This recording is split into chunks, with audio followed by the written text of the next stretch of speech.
this video, I'm going to show you some disgustingly simple obedience dog training secrets. They're going to be revealed to you in a systematic, step-by-step PowerPoint style. Okay, here we go. Now think about this for a second. What if you had complete control over your dog?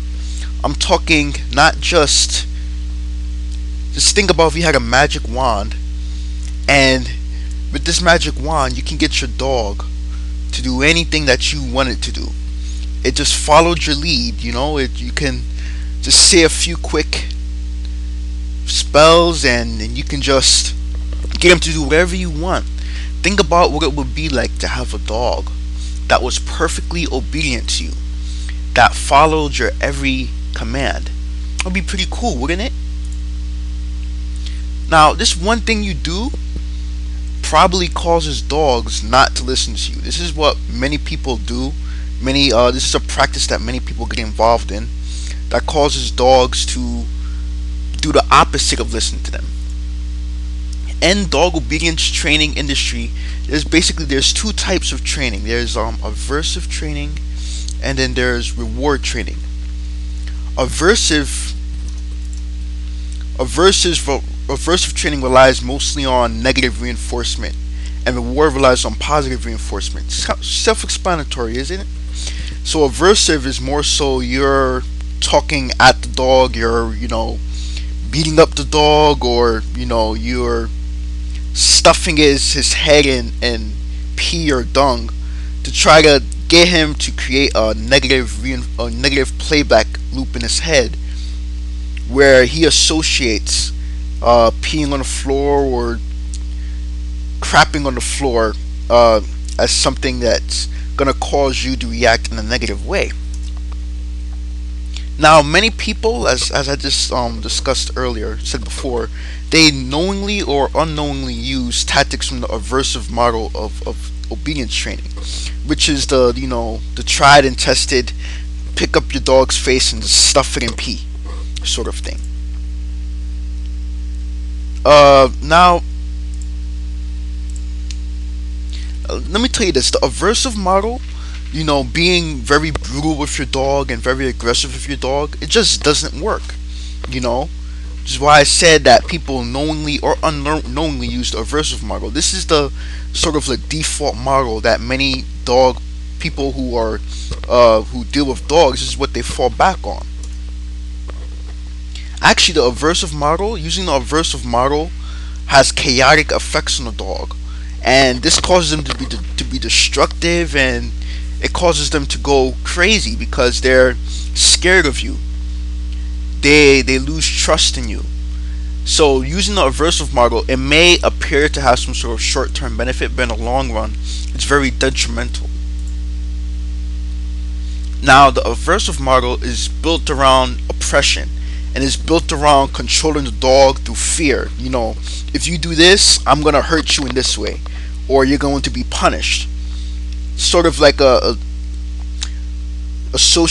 having a dog associate pain with sort of negative stimuli.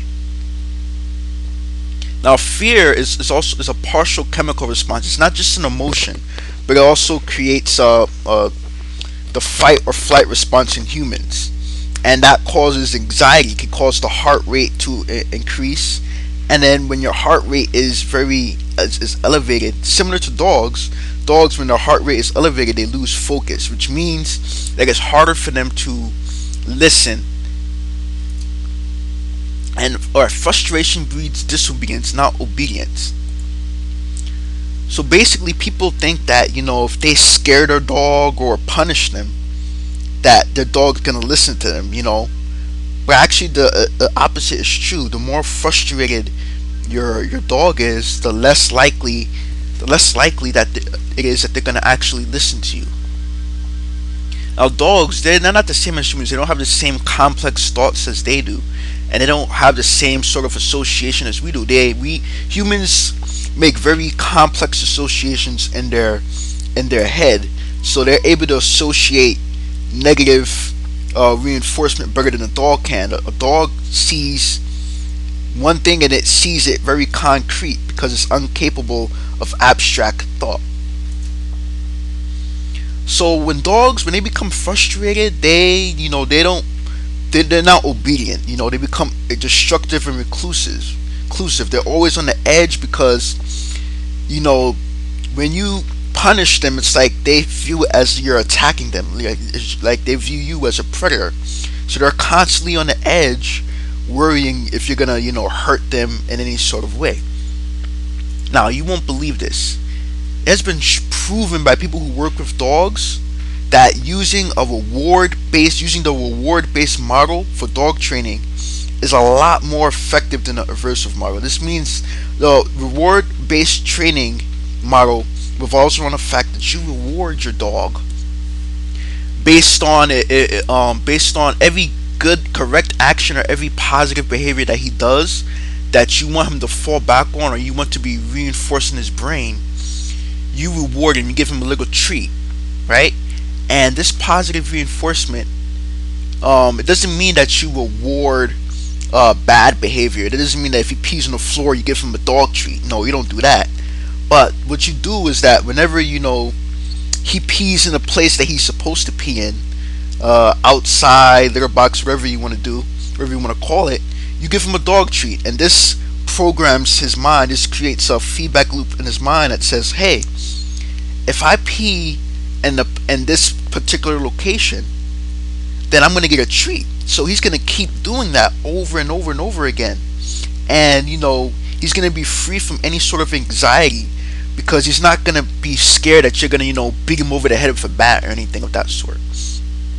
Now, this is the exact opposite of what people naturally want to do when their dog pees and doodles on the floor.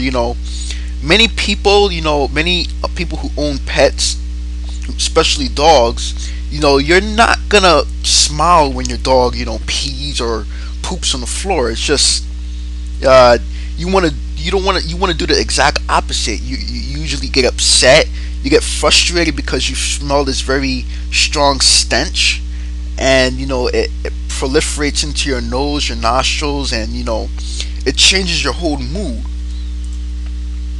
Now, patience is the key. You notice there in that picture, the woman, she's smiling and the dog's just seeming to respond. I'm sure the dog doesn't always listen and is not always obedient. No dog is perfectly obedient. That takes a lot of training. But the dog just seems to naturally respond to this woman. Why is that? Well, the reason why people rely primarily on aversive training based training techniques is that it's easier to react than to restrain yourself, especially when you're experiencing a very intense emotion like anger. You want to just react. You want to let loose. You don't want to keep it inside because it feels better to just let it go. Now, what you're basically doing is that you're projecting your emotion, your anger, on a real or imagined stressor. Let's say the dog.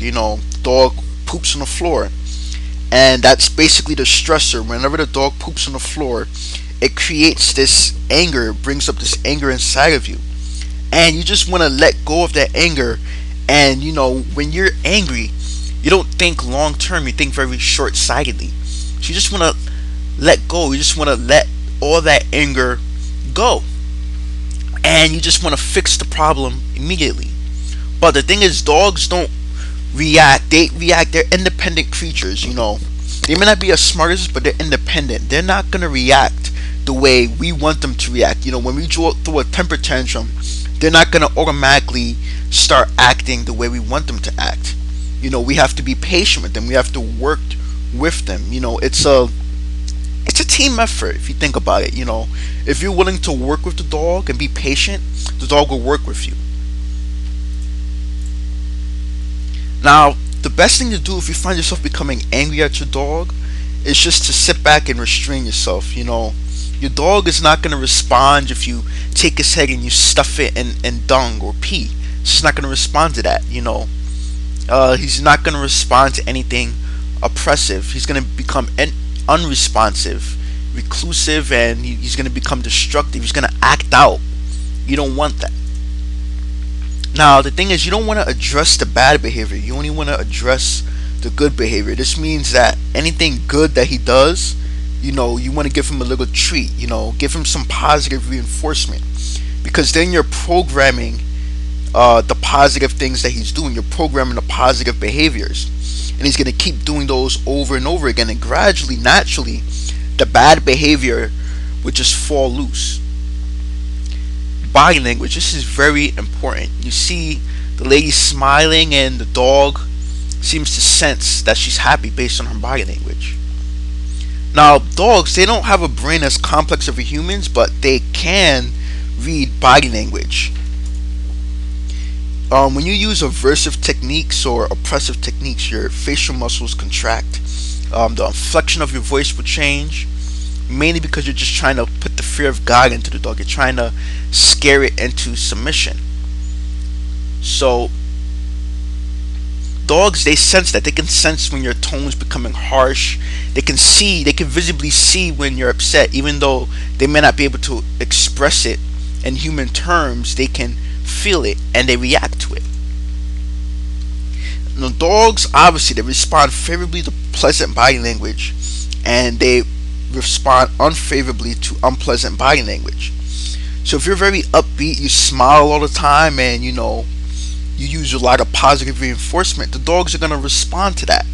They can see that you're happy with them. You're naturally going to attract them to you.